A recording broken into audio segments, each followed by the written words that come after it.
Bienvenue voyageurs dans la caravane de la Gitane sans filtre. Je suis ravie de vous retrouver pour l'analyse générale des énergies de la nouvelle lune en Vierge qui aura lieu précisément sur le 12e degré de la Vierge le 3 septembre 2024 à 3h55 heure de Paris. Je vous propose dans un premier temps de vous parler de cette énergie de la Vierge, de cet alignement du Soleil et de la Lune, de Mercure qui maîtrise toute cette période de 15 jours et qui a redémarré après sa deuxième rétrogradation de l'année. J'avais fait une capsule sur les 3 rétrogradations de Mercure en 2024, je vous remets le lien ici. Puis nous verrons ensuite les aspects de cette nouvelle lune, comment va être influencée cette période de 15 jours qui nous emmènera jusqu'à la prochaine pleine lune dans le signe du Poisson. Une nouvelle lune, c'est donc la conjonction, l'alignement parfait de la lune et du soleil.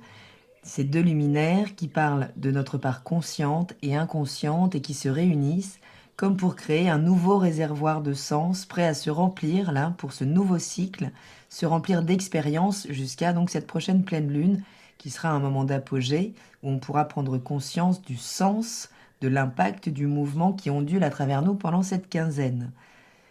Une nouvelle lune en Vierge, c'est un moment puissant pour le renouveau, la purification. La Vierge, c'est un signe de terre qui est associé à l'organisation, à la santé, au travail, au quotidien, au service. Donc c'est pas l'énergie la plus glamour du zodiaque, mais c'est une énergie dont on a besoin évidemment comme les 11 autres, puisqu'elle vient ici bien purger l'ego du lion. Alors c'est pas forcément le terrain où nous sommes en confiance, celui de la Vierge, c'est plutôt celui dans lequel nous cherchons à nous améliorer ou à améliorer toujours. Donc que ce soit nous améliorer ou le terrain, le secteur dans lequel est le signe de la Vierge dans votre thème. Et la nouvelle lune, c'est une opportunité idéale pour remettre de l'ordre dans sa vie. C'est l'énergie de la rentrée, évidemment, comme tous les ans. Donc on adopte de nouvelles routines plus saines. On prend soin des détails. La Vierge est vraiment extrêmement soucieuse du détail, elle est minutieuse. On nous parle beaucoup des mains en Vierge. C'est la précision du chirurgien, vraiment. Donc prendre soin des détails qui au quotidien ont tendance à être négligés. Alors toujours vigilance aux standards de cette énergie de la Vierge qui place la barre tellement haute dans son désir de perfection, de pureté, que parfois elle préfère ne même pas s'y mettre et qu'elle peut créer l'excès inverse dans une forme de négligence ou d'abstraction, en gros se réfugier dans le signe du Poisson en face. D'où le fantasme de la Vierge folle qui n'est autre en fait que la manifestation du fonctionnement des énergies du zodiaque par axe, qui fait que quand une énergie est trop complexe à intégrer, à aborder pour la psyché, on peut se réfugier dans son opposé. Et ça fonctionne pour tous les signes. Donc il faut comprendre que le zodiaque est organisé de manière à ce que chaque énergie vienne compenser les excès de la précédente. Donc la Vierge, elle va purger les débordements d'ego du lion, la dramaturgie du lion. En Vierge, on pleure plutôt en silence, on se sacrifie. Toutes les qualités d'expression, de perception du lion, qui peut avoir tendance à laisser déborder son ego parce qu'il ne sait pas encore l'équilibrer.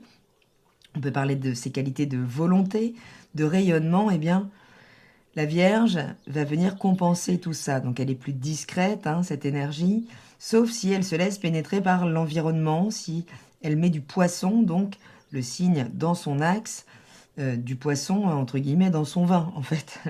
La Vierge, elle est assez peu sûre d'elle pour compenser l'excès d'assurance du lion qui, lui, sait, d'accord ? Donc selon ce principe, vous l'aurez compris, là où vous avez la Vierge dans votre thème, c'est un secteur où on cultive plutôt l'humilité, le perfectionnisme, le perfectionnement, là où on purifie les choses. Donc si on regarde la vibration en tarologie de cette date, si on additionne les chiffres de la date, on obtient le jugement, l'arcane 20, soit la possibilité de renaître à une nouvelle conscience. Donc entendez prendre conscience, c'est-à-dire renaître, comme ce petit personnage tout bleu, renaître à un nouveau point de vue, parce qu'on a su écouter le message derrière les événements ou derrière la période que l'on traverse, ou alors on a su exposer sa problématique au bon interlocuteur, ce qui a permis de faire émerger cette nouvelle vision, cette nouvelle visibilité pour pouvoir aller au bout des choses, ou s'offrir une vraie renaissance à travers l'arcane suivante, c'est-à-dire l'arcane du monde, qui vient boucler le voyage. Et d'ailleurs, ce personnage, eh bien, il est purifié de sa vision précédente, il renaît intégralement. Donc voilà, en général, la possibilité que nous offre cette période, cette nouvelle lune en Vierge, cette nouvelle impulsion, là, qu'il s'agira de suivre pendant cette quinzaine. Regardons maintenant les aspects à travers la carte de cette nouvelle lune qui doit s'afficher. Donc le soleil, notre conscience, est au début du deuxième décan de la Vierge. Bon anniversaire, très chers amis de la Vierge. En retard pour le premier décan et pour le second et le troisième. Donc là, c'est vraiment l'énergie de focalisation, de rentrée, celle qui nous fait nous organiser notre pensée et communiquer cette pensée avec précision. Alors parfois trop de précision, on peut se noyer dans les détails avec un Mercure en Vierge, mais il n'est pas encore en Vierge puisque il maîtrise cette période, mais il est encore à ce moment-là dans le signe du Lion. Donc Mercure a redémarré après un temps de récupération de ses ressources mentales, de révision de notre réflexion ou de la possibilité de revenir sur des dossiers qui nous demandaient de revenir sur des détails peut-être pour les améliorer, les perfectionner avant de s'engager dans le signe de la Balance. Et pour l'instant, donc Mercure est toujours en Lion et en Lion, il s'affirme et il s'affirme haut et fort. L'ego s'exprime de manière théâtrale, donc jusqu'au 9 septembre, où elle passera donc dans le signe de la Vierge qu'elle viendra maîtriser en toute puissance donc, et où on pourra mettre plus de rationalité dans notre communication, dans nos affaires courantes, plus d'humilité aussi. La Lune est donc évidemment conjointe au Soleil, donc en Vierge elle aussi. C'est d'elle dont on parle essentiellement pendant cette période. Nos émotions ne se montrent pas en Vierge. L'attention de la Vierge, elle est dans le soin, dans le soutien pratique. C'est l'archétype de la mère qui fait peu de câlins, mais qui peut faire une fixette sur, par exemple, la propreté des vêtements au cas où. Voyez, l'apparence est très importante avec la Vierge. Pourquoi ? Parce qu'elle se sent jugée. Alors que finalement, c'est elle qui juge, qui a tellement l'œil au détail, elle sait tellement comment perfectionner les choses, qu'elle est dans un jugement permanent vis-à-vis d'elle, ce qui peut engendrer souvent un certain manque de confiance aussi. Ce Mercure en Lion, donc cette communication qui peut être flamboyante là, elle maîtrise cette nouvelle lune, donc elle teinte nos émotions, notre conscience. Et cette planète, elle est en aspect de tension, et ce sera exact le 7 septembre. Donc en aspect de tension, c'est-à-dire en aspect de carré. Elle entame un bras de fer, une forme de bras de fer avec Uranus, donc dans le signe du Taureau. Donc c'est la communication du Lion et la rébellion du Taureau. Chacun dans sa certitude. On parle de signes fixes là, qui font un bras de fer. Donc je vous dresse le tableau avec un bestiaire.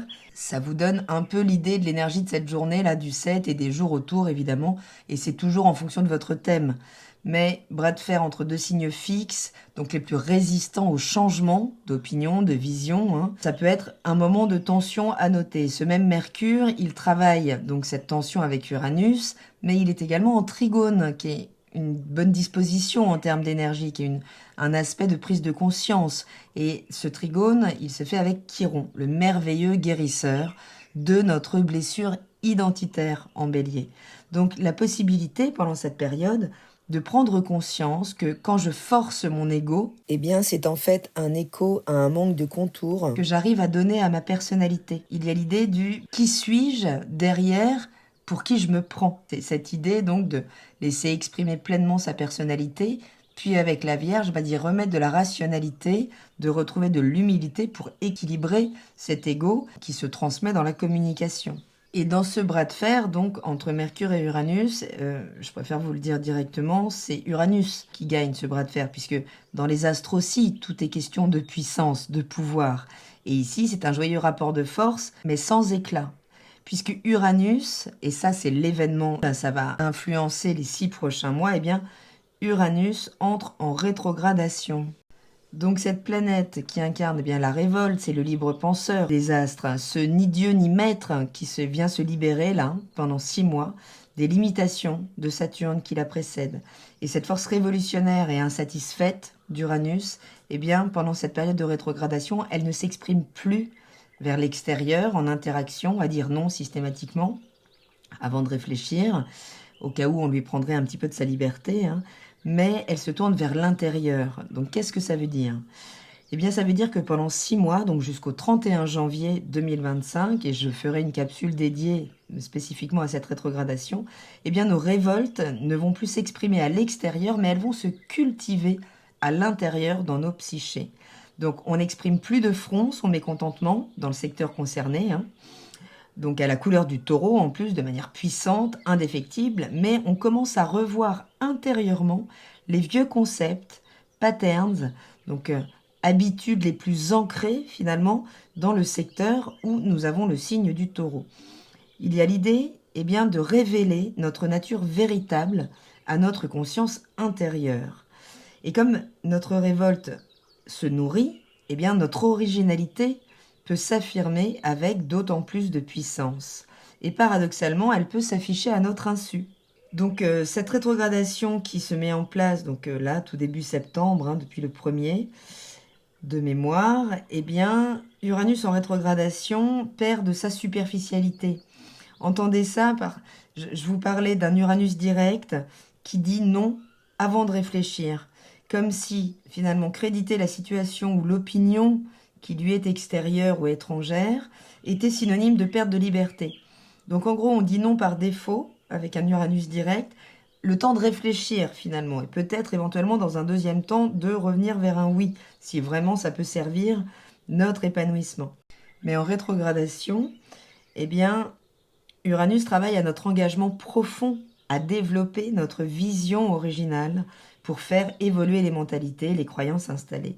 Donc il y a l'idée de prendre contact avec notre capacité à nous auto-trahir ou à trahir notre propre nature pour nous adapter au monde, pour juste en faire partie.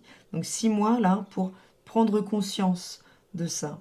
Avec Uranus direct, je le disais, on est tenté de bouleverser l'extérieur, l'événement, la pensée de l'autre. Uranus rétrograde, on opère des bouleversements plus profonds en termes de structure de pensée. Je pourrais développer longtemps, mais je vous dis, je ferai une capsule là-dessus. Mais 6 mois donc de rétrogradation, juste retenez ça pour dépasser vraiment là des limitations qui sont imposées à notre mental analytique, incarné par Mercure, pour s'offrir une ouverture de conscience exemplaire à ce que l'on veut imposer au monde, parce qu'on sait comment faire évoluer notre problématique de manière originale. Et prenez le temps d'y revenir, et moi je prendrai le temps de le développer, mais c'est vraiment un moment important parce qu'on est dans l'archétype de Prométhée, hein, qui a volé le feu sacré aux dieux pour l'apporter aux hommes, et ce feu sacré, c'est bien la conscience qui nous libère de notre programmation, incarnée par les limitations de Saturne. Donc prendre conscience de ça, c'est s'offrir la possibilité d'une grande progression individuelle. Donc on se reconnecte à la notion de liberté fondamentale, individuelle et collective. Les rétrogradations, c'est toujours un moment de réflexion profonde, hein, qui nous permet vraiment de faire des grands pas en avant si on prend le temps, si on met la conscience d'y mettre du nôtre. On pourra prendre vraiment un sens aigu là, de l'illusion, de la vanité du monde pendant cette période, en lien avec le matériel du taureau, en lien avec la possession par la matière, le rapport à la richesse, à ce que veut dire la productivité, à notre capacité à nous valoriser par rapport à notre productivité, ou à trouver des manières originales d'être productif, plus en lien avec notre nature et plus en lien avec finalement cette révolution qui est en train de s'opérer là au niveau de la nature, de la terre-mère. On commence tous à comprendre collectivement qu'il va bien falloir développer des trésors là d'inventivité pour continuer de s'adapter à une nature qui, elle, est en mouvement. À propos de rétrogradation, les 3 trans-saturniennes que sont Neptune, Pluton et donc Uranus sont toutes rétrogrades pendant cette période et elles forment des aspects entre elles. Donc Neptune qui rétrograde toujours le signe du Poisson et sextile à Pluton qui rétrograde dans le tout début du Verseau qui revient là vers le Capricorne. Donc ce sextile, il favorise une révision des idéaux collectifs et sociaux. Les structures de pouvoir, les systèmes politiques, Pluton en Verseau, sont en train d'être réévalués à la lumière de nouvelles compréhensions peut-être spirituelles, peut-être plus intuitives aussi avec Neptune en Poisson. Donc là, il peut y avoir un mouvement vers plus d'inclusivité, de compassion, une refonte des structures pour mieux refléter des idéaux humanistes. Ça, c'est ce qui va se jouer un petit peu en termes de collectif. Pluton, donc rétrograde en Verseau, trigone à Uranus, donc rétrograde en Taureau. Et là, eh bien, ce trigone qui vient stabiliser finalement la prise de conscience qui est en train de s'opérer entre Pluton et Uranus et qui suggère que les transformations profondes dans les structures de pouvoir, donc entendez toutes les mécaniques de pouvoir aussi dans nos vies, donc transformation profonde, je le disais, dans les structures de pouvoir et les systèmes sociaux, avec Pluton donc en Verseau, qui s'harmonisent là avec des changements économiques peut-être radicaux, Uranus en Taureau. Donc oui, des innovations technologiques, économiques qui sont susceptibles d'émerger, qui sont susceptibles de venir réformer la manière dont les ressources sont partagées et utilisées. Et Neptune, par voie de conséquence, est également sextile à Uranus. Et ce sextile, eh bien, il encourage une réévaluation des valeurs collectives, ici aussi en intégrant des visions toujours plus spirituelles, plus reliées, voire utopiques même, dans les pratiques concrètes. Les structures économiques donc du Taureau peuvent être repensées là, doivent être repensées, pour mieux refléter des idéaux de compassion et surtout de durabilité là, concrètement. Au moment de cette nouvelle lune, Mars, notre action, notre courage, notre volonté est toujours en Gémeaux là pendant encore quelques jours et l'action, eh bien, elle continue peut-être de s'éparpiller et peut-être de s'accrocher à des illusions puisqu'elle est carrée à Neptune, donc en aspect de tension aussi.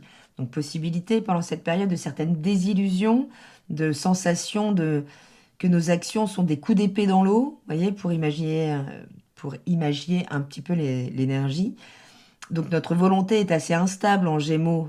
L'idée, pendant cette période, eh bien, c'est de se concentrer plutôt sur des apprentissages. Mais rapidement, je le disais, elle passe dans le signe du Cancer, où elle restera 2 mois. Mais pour cette nouvelle lune, donc, on la prend en considération encore dans l'énergie du Gémeaux. Et Mars s'associe à Neptune et Pluton également. Alors, qu'est-ce que ça veut dire pour nous?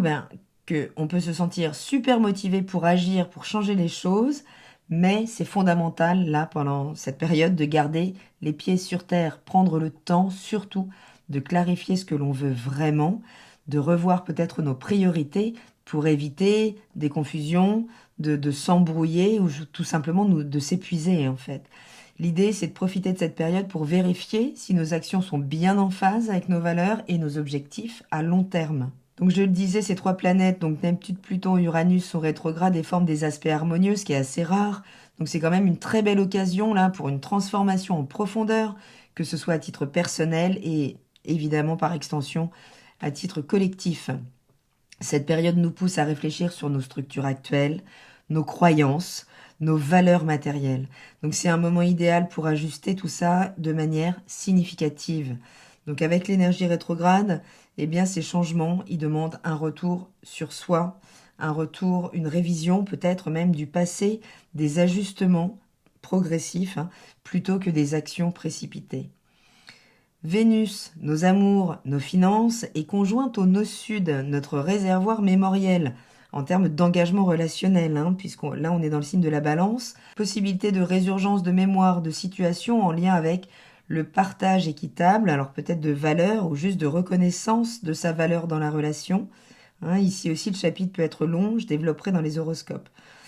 Donc lorsqu'une planète, en particulier Vénus, est conjointe au nœud sud, surtout donc en balance, qu'elle maîtrise, eh bien, elle apporte peut-être des influences karmiques, en tout cas, souvent des liens, là, avec des leçons du passé ou des schémas récurrents qui peuvent changer de forme, mais dont finalement la tonalité énergétique eh bien, nous renvoie à des schémas, à des patterns qui doivent être revisités et transcendés.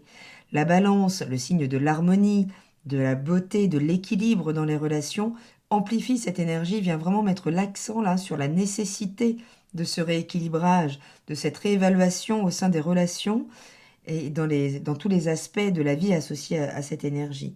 Donc cette période-là, entre la nouvelle lune en Vierge et la prochaine pleine lune en Poisson, qui aura lieu donc le 18 septembre, eh bien, nous sommes pendant cette période-là dans une forme de transformation hyper profonde, pas forcément agréable, mais les choses sont en train de se réaligner intérieurement. Le cosmos entier là, nous invite à examiner de plus près les détails de notre vie quotidienne, à revoir nos habitudes, à évaluer nos relations avec précision. Neptune, Pluton, Uranus rétrograde qui viennent donc ajouter l'aide à ce moment d'acceptation des changements, même subtils, mais vraiment il y a une occasion à saisir pour se libérer de vieux schémas. Donc ces réalignements, ils nous offrent une vraie chance assez unique de dépasser des peurs, des blocages pour favoriser notre évolution personnelle et donc notre évolution collective. Je le rappelle, Vénus en balance, conjointe nœud sud, c'est revisiter, guérir des aspects karmiques de nos relations et de nos valeurs. Donc profitons-en pour nous débarrasser des attachements inutiles, surtout en amour, en ce qui concerne les finances et en lien avec l'estime de nous. Donc en gros, cette quinzaine, c'est une invitation à l'introspection, à l'innovation et à l'harmonisation dans notre vie. C'est le moment de semer des graines de clarté, de vérité, de guérison, de purification, que ce soit dans nos routines de vie, dans nos relations ou dans notre quête spirituelle.